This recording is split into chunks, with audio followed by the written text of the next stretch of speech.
Good evening, ladies and gentlemen, and welcome to this edition of Viewpoint, this 17th day of April 2020, the last edition for the week. It is our pleasure knowing that you are there to accompany us in this edition in which we examine what people think about current issues in the country, in Africa, and the world at large.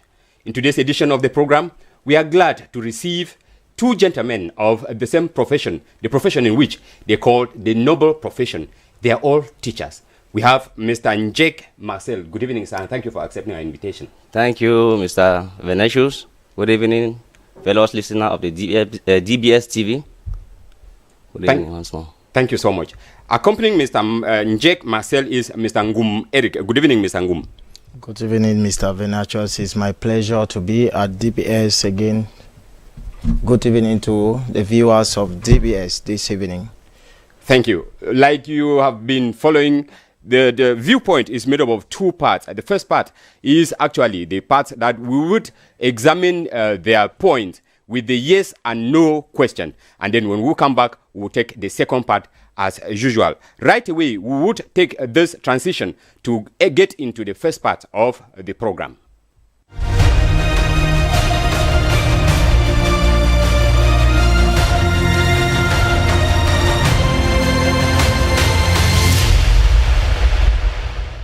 And this first part will begin with questions.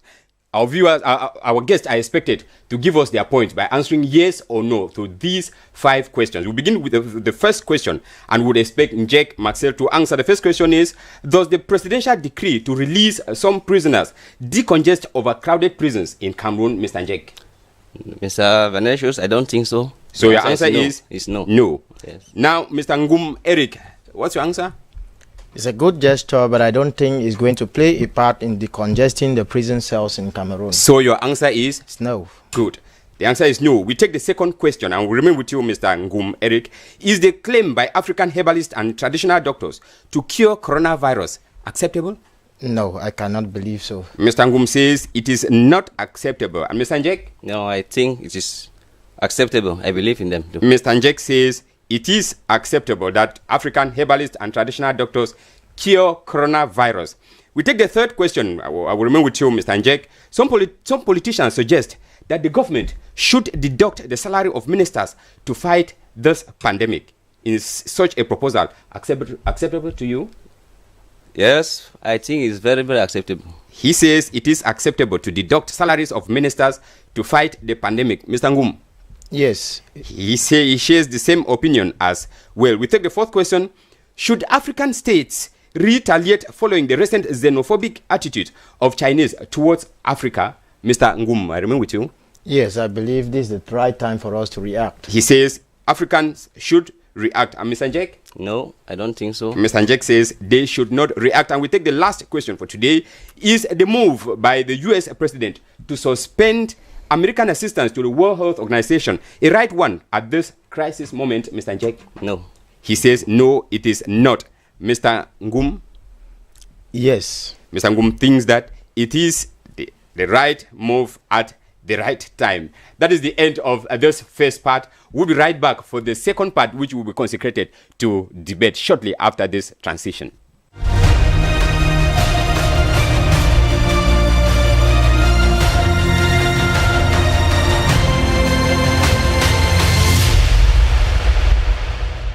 You are welcome back, and if you are just joining us, you're watching Viewpoint here on DBS television this last day of the week. We take this second part that is precisely meant for debating, where our guests will tell us why they think the answers they gave in the first part are what they have. Gentlemen, we'll begin with you, Mr. Njek. We're talking about the presidential decree to release some prisoners, that whether it would decongest overcrowded prisons in Cameroon. And you said no, that it cannot. What is your point? Actually, it's not as if I'm not appreciating what the president has done. Actually? I really do appreciate it. Was a laudable effort. But the extent to which it was done actually cannot decongest the prisons in Cameroon. Go ahead. Yes, because we were expecting him to give, to grant presidential pardon to prisoners. Which he did. He just gave a remission and commutation, reducing the terms of prisoners and so on. We wanted something that will release people from prison so that they can get out of the risk of contaminating, being contaminated with the coronavirus. If he reduces the term of prisoners and they still remain there during this dangerous period, he has not done anything actually. That to me, that is nothing. And then I was thinking that he would also have reduced the prisoners from the prison, so that at least the money that they are taking now to feed and to keep the prisoners there could have been used now to fight the coronavirus instead of keeping these people there. Because the government is feeding them. It's huge money to feed those people there every day. Because I know that in Cameroon we have at least at the minimum of 25,000 prisoners in the whole of the country, nationwide. So just imagine the feeding of 25,000 people every day. This money can be used to maybe use a part of it used to fight the coronavirus, and then the lives of these people in there who have been saved.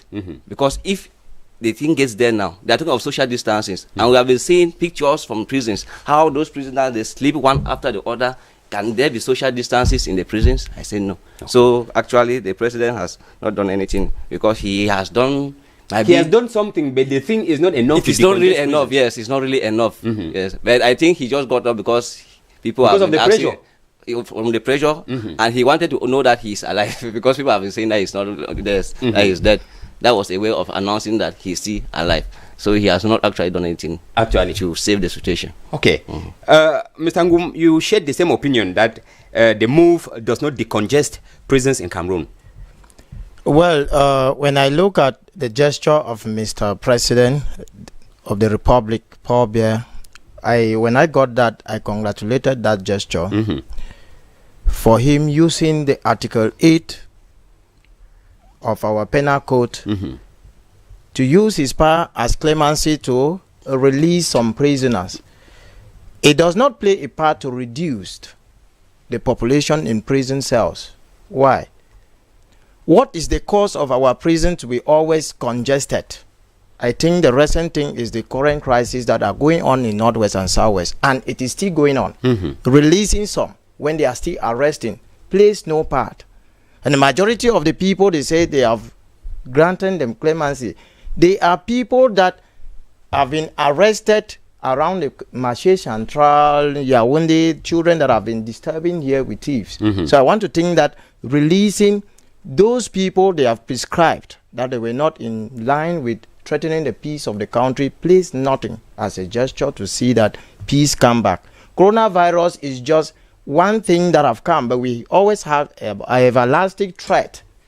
That is the threat of thieves and the threat of Northwest and Southwest crisis that have been constantly arresting and putting. As we talk, they have not yet released, but we cannot count the number of persons that were arrested yesterday and even today in Northwest and Southwest. So I don't really believe that the President of the Republic have done something. Rather, he is just proving, like my colleague said, that he is still alive. Okay, Mr. Ngum, I think that the move was to limit possibilities of the spread of the virus. The move had no link to the crisis in the Northwest and Southwest regions. Yeah, it is true. It was aimed to limit the possibility. We cannot detect how many persons are in those cells. If true, we the Cameroon government, or Mr. Venatius, the president wouldn't have been focused into releasing some. If truly we want to fight coronavirus, everybody will have been released in such a way that if truly they want to save their lives, some should not be kept and some are released. Some are reduced their prison terms. If reducing the prison term does not declare social distances, it still has to do with if the virus truly enter our prison cells, these guys that will be left will still be contaminated. So I think that decongesting is not a solution to this pandemic we are facing. The president would have seized this advantage to even bring peace, release everybody without putting any exception. That is what we Cameroonians were waiting to receive as a gift from the president. And we all accept that most of these prisoners that we have in our prisons today, most of them are hardened criminals, criminals that have been, disturbing us in our quarters. So you are of the opinion that we should release them, is that? If they were to be released, they should be, all of them should be released. Threatening the peace of the country, maybe politically, has nothing to do. But a thief is more dangerous than a politician that you are saying. So I want to see that they have released those thieves and they have help them not to pass justice for their criminal works done. Instead, spelled and reserved the politicians that maybe are clamoring for change in the country. So I don't really appreciate that move of releasing some in the name of discongesting prison cells. It does not help Cameroonians Mr. in any way. Yes, please. Yes, I'm of this opinion that in this country we should start thinking of modern ways. I don't see the need taking people go and put in a particular place called prisons. I was thinking if I was in a position to take decision, I would have preferred that if you are a criminal or you have committed an offense, they should rather maybe in our towns we have dirty places, dirty towns. We can say we give them, as the French in the days of the colonial master, they will say corvée. If you can be sanctioned 2 months of hard labor, you are working, you keep the town clean. Rather than taking someone to go and keep in the cell for 4 months, 5 months, you are feeding the person, spending to keep that person there. It makes no sense. But I think prisons, they refer to prisons as correctional institutions. We can still correct them right outside. They can still correct them right outside. You must not go and keep somebody somewhere that, are you even sure they are correcting them there? Looking at our prison, let me just say that looking the way the government of our country use their prisons, it is not really for corrections. If we can cite, there are many cases of our engineers of this country that could have helped to maybe let this country to grow some way. But these people, like I tell you, majority of them are there for 5 years, 6 years when they have not passed judgment. So it's not for correction. These are your points. These are your views when it comes to releasing these prisoners from our prisons. Now we take the second questions. The second question is we are talking about, remain with you, Ms. Angum, these African herbalists and traditional doctors who claim to cure coronavirus. And you say you do not accept such a claim. I strongly disagree that a traditional doctor can show up that he is capable of treating coronavirus. The doctors whom we know, they are capable of diagnosing and bringing up what exactly you are sick of. They are treating coronavirus based on symptoms. Now, if the symptoms, you had fever, you have been given drugs for fever, you had catarrh, that is, you have treated catarrh, you have been treated fever, but what about the coronavirus? The traditional herbalists can treat fever. They have been treating what they call yellow fever using their herbs. I myself, I do believe in that. But they cannot relate that into treating coronavirus. Mr. Mesangum, we have been talking of cases of treated cases. As of late, Cameroon is reporting more than 100 cases that have been treated. Is it by chance, according to you? What I will say is that Cameroon government and our doctors, right down to all the sectors, they are capable of doing everything. We don't really have this machine to actually test that this person is having coronavirus. I've seen many, is that what you think, or that's what is? I've seen many cases. I've seen many cases in the field where somebody was sick of fever. He's been taken 3 months ago, was considered a coronavirus patient. So we cannot really say that treated cases. All is that we are in gambling and we are praying that coronavirus, as he have come, he should see Cameroon as a country that is incapable to handle and just go quietly, because those recovering maybe are those that were sick of malaria, different fever, those that were sick. Because now let's take it factually. So according to you, they were not coronavirus patients? No, let's take it factually. What about those that have been naturally involved into sinus trees? They have been involved into catarrh. They have been involved into cough. How do we classify them now? You and I, or medical personnel, because I think they carry out the diagnostic test to be sure that your test, from the blood is positive or negative. No. What they have been saying is that the treatment is based on symptoms. The treatment is based on symptoms. If the treatment is based on symptoms, if you have catarrh now, it is a symptom of coronavirus. Yes. If you normally have what they call high blood temperature, higher temperature than normal. Temperature, it is a symptom of coronavirus. So they are treating the symptoms and not the virus. Not the virus. I think that they use a combination of these symptoms put together before they conclude, after they must have carried out specimens from you to carry out the test. Then if so, a specific drug would have been discovered that it is for coronavirus used nation and or worldwide. That is your opinion. Yes. All right. We take Mr. Njek, who says that according to him, he accepts the fact that traditional herbalists and African doctors that they treat coronavirus, Mr. Njek? Yes, of course. Mr. Mange, just imagine, I have not been chance to have one patient, a patient who have been healed from coronavirus, or a doctor who has treated coronavirus, but I've been getting them from the TV and from the radio. Do you know that even those doctors who claim to have treated coronavirus, if you ask them what medicine do you use, apart from the chloroquine and so on, they will not tell you a clear-cut medicine that I was used to treat a coronavirus. Therefore, mean that they themselves are still struggling. They don't even know. They don't know which concoction or which medicine actually treated, because they will give chloroquine, they will give this one, give that one. And we have been hearing from other sources, even from China and so on, they say hatch substances like ginger, garlic, bitter leaf. But the Minister of Public Health came out, 2-3 weeks ago to indicate to Cameroonians that ginger, bitter cola, and garlic, that they do not treat coronavirus. That is what they are saying, but other people have used it. If that is confession or the testimony that other people are giving from different countries. Okay, that is treating them. That is treating them. Now, going back to our African herbalists, even if the doctor who claimed to have been trained don't know a clear-cut treatment for coronavirus, why can't us give the African herbalists a chance? So according to you, they know they have it because they have been treating other illnesses that we have been giving testimony of being treated by them.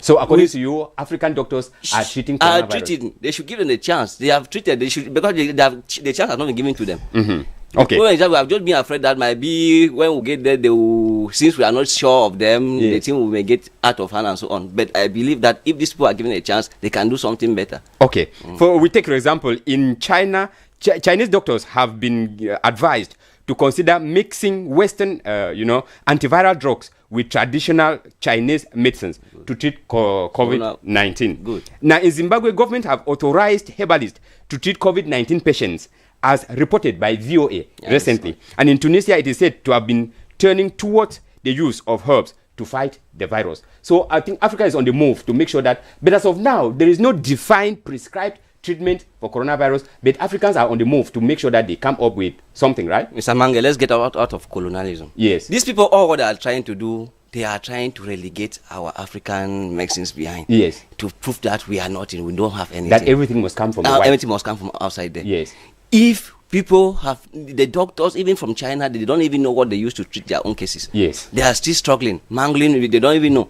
Okay. So I believe that these people, if they give them a chance, because they have been doing it, you quoted the case of Zimbabwe already. Yes, Zimbabwe, Tunisia, even the China itself. Yes, so they will not accept. Okay, even if when they say chloroquine was tested and effective in China, and they say France said that until the World Health Organization approves of it, they will not use it. So they will not use it. What does that mean? Therefore, mean that they don't want that the solution should come from somebody else. It must come from me. If I'm not the one giving the solution is fake. Okay. So that is it. That is your view. That is what is being, gentlemen. Yes, now, we take the third question for time constraint. Some politicians suggest in Cameroon that the government should deduct the salaries of ministers to fight this pandemic. Mr. Njek, I remain with you. Yes. Is such a proposal acceptable to you? You said yes.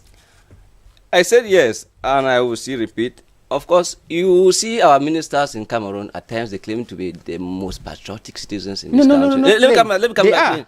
They claim to therefore to be more patriotic than some of us. Okay. We don't have, that's why they're the most patriotic, because as they are there over there, they always preach patriotism, but they don't practice it. Okay. In other countries, you see, even in Cameroon, there's still some parliamentarian from the Cabral Libi party. I've forgotten the name of that. Even the Cabral Libi himself. Then there's this Honorable Noran. She has given her salary to have 12 months salary to be used to treat coronavirus. This official. This information is not yet official. I think so. But it's not yet official. Okay. If they must not. If this our country, I don't know. Everything that is official must come from the government. If an individual does something, especially does something that is threatening the interest of the government, they will not make it official. Okay. You understand? Yes. So why can our ministers not even themselves deliberately say no? Use this amount. These people, they have money. They have salaries of at least 750,000 francs. Beside that, they have free lodging, free cars, free housemate, free driver, free everything, free for everything. Yes. And at the end of the month, they'll be getting about 1.5, 2 million francs. Somebody who's earning just about 200,000 francs, 300,000 francs, you have to pay your rent. You have to pay your driver.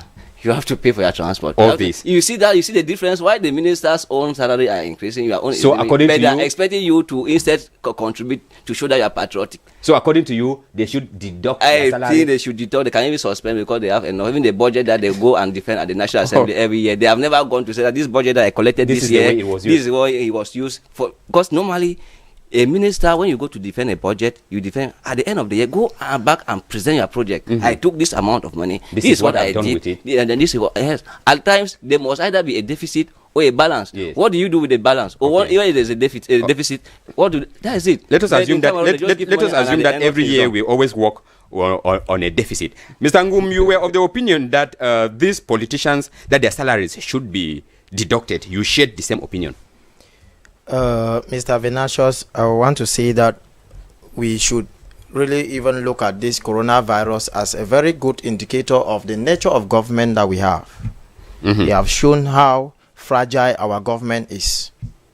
We have seen that we have a government that cannot fit even a single party. Coronavirus have come to Cameroon, and we took up good measures to prevent that it should not spread. Now, we have been 1 month home, close to 1 month home. We teach, in fact, Cameroon. Cameroon is 1 month home. Because when one sector is down, all the sectors goes down because they are connected. Especially the educational sector that touches I know you everybody. You speak from my experience. So now, what we are saying now is that if the government have bring out a request that the commoners should contribute, because they say Cameroonians should contribute. Yes. I call it commoners because removing 1,000 francs out of a pocket of somebody that is not working. Take, for example, the bars that depend in the night to sell. They are not operational. But are they going to contribute? No. How will I contribute when the mayor is going to the council every day and my bar is not opening? I'm supposed to, for example, contribute. How am I going to contribute when the prime minister is going to the office every day? And you are not going. I'm not working. I prefer that this is a high time they should slash their salaries and see that, or they charge a compulsory contribution to from everybody to chip in to see, because compulsory composition. Contribution. So if they ask that, okay, if you mean for ministers or for Cameroonians? From the government officials. Okay. We should not limit from ministers, because Cameroon have been in such a way that a well-placed policeman in a particular sector eat more than the prime minister even. So the government officials, to me, would have been asked a compulsory amount to contribute, because if the company, I call the country a company, is unable to feed the people, is because of the poor managers we have. Okay. It's because of the poor. So therefore, they should go down for it. Okay. I was expecting that teachers of private sectors, for example, that are now home for close to 1 month, measures should come out. Are they going to pay bills? Do they have children? What about the commoners? Okay, the prime minister said yesterday we are going to bring out. Yeah, the prime minister said we are going to. They're carrying out this is they're studying the sectors. Very soon they will create a commission. Very soon they are going to create a commission. We are in the dying moment. They are creating commission. We are in the dying moment. They are in analysis. Countries are supposed to be flexible. We have seen other countries that have slashed out and say, okay, why can Cameroon not say they will not celebrate 20th May and take the money for Cameroonians to stay home for 2 weeks? Okay. That is your opinion, sir, that they should slash them. And we should say that it is not like only Cameroonians who are doing that. And it's not to say that, some of these ministers may be giving quietly. I take the example of the minister delegate at the Ministry of Justice, Jean de Dieu Momo. He contributed. He gave 500,000. He was among the first government ministers. Mr. Venatius, let me not cut you. A transparent country should bring out the list of the ministers and what they have given. Let Cameroonians see it. All right. It will motivate. Just imagine when we were in our days back home in secondary school, when you attend a party, you see this one have given 2,000 francs, for example, in that party. It motivates the other person to say that, no, let me also give 500. Okay. Let's see the list of those those government officials. We will follow them. All right. Actually, it's not like Cameroon asking that ministers should do such. Some other countries, we take for example, the Greek prime minister asked lawmakers to donate 50% of their salary to fight the pandemic. In Malawi, ministers and the president took off 10% of their salaries to fight COVID-19. And in Rwanda, government officials were called to give off their salaries for the month of April to make sure that they fight this pandemic. All right, we take the fourth question, and this fourth question, we are talking about African states. We are asking whether African states should retaliate following the recent xenophobic attitude of Chinese towards African. Mr. Nguma, I begin with you. I started by saying that this is the right time we should. You said yes, they should retaliate. Yeah, we should stand up and see that what China in particular is doing to Africa in terms of Cameroon in particular, we should stand up now and see what we are doing for ourselves. The way the Chinese people treat us down here, I see that it is as a result of us Africans being welcoming. But now, if they have shown us a picture of how we can be treated on that moment, because they are sending us away in their country now, because coronavirus is around. In the normal business forum, when there was no coronavirus, they appreciate our coming. So I think because you bring money. Yeah, I think that we should open our eyes now and see how we can do. And the only way out, it will be for us to start being independent, manufacturing what we can do for our level. Why do we even manufacture only chloroquine now in Cameroon at the time when coronavirus is coming? When we have been importing all through, I think that the government is just a joke. Okay, that is your point. You said this is the right moment for Africans to retaliate. Mr. Njek, yes, sir. You said no, we should not retaliate towards them. What is your point? Yes, I say we should not retaliate. If you see like the recent case of this xenophobic attacks, it is also in the town of Guangzhou. Yes, they say it's the southeast town. Yes, in the southern part of China. That is it. This even when these confessions are made by Africans themselves. Even when the Chinese officials they were interviewed, they seem to be ignorant of what is even happening there. It is normal. Even in our quarter, I can just get up one day and decide to attack a foreigner that is around me. It does not mean that Cameroonians are against foreigners. Okay. You understand? Yes, if I get up and attack a foreigner, I even beat, I kill somebody, they will not, it will not become that Cameroon is against. If there was a law that maybe these people have created to say that the Africans or the foreigners should leave, then it would have been... But Mr. Njek, we should understand that it was not only one African, 10 Africans. It were a good number, more than 300 Africans who were sent out of their hotels, out of their homes, their apartments. Some were even discriminated in public. That's why I'm saying that these are individuals who have taken upon themselves to do this. The government and when such a number is high, should the government cross their arms? And no, but the government itself, the Chinese government itself can do something. Yes, the problem in this case is that the Chinese government have not has not made. They have not reacted. Yeah, they have not reacted. That is the only. Which means they accepted. Yes. That's Which like means that. they accepted it. So, to an extent, it's not yet official. They have reacted. If there's something that is happening and they are not for it, yes, you should at least try to stop or to communicate to even give a clear-cut decision or view about such a happening.